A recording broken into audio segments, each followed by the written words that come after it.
خور مې لیده چې راته پروتې په سنګله مړې، زه درته جاړم او ته د ګلاب ګله مړې، چاپېره کېږي قتلیام او ته خاموشه ناستې، نن دې ضمیر مړلی سبا به ته پخپله مړې. مننه.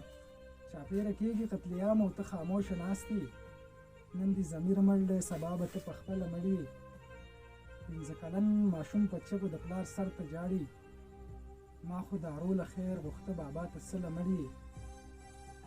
زما چې خپه به چېرته وښویده او مور به لیدم، زما چې خپه به چېرته وښویده او مور به لیدم، دغه خبره به یې خولې نه راوتله مړې. چې د احساس ماده دې ووته د زړه او ذهن، ځان ژوندی مه حسابوه هسې پاګله مړې. او د جنازې کټ ته مې ګوري او د ځان څه وایي، د مرګ خو نه وي فریادي خو بې اجله مړې.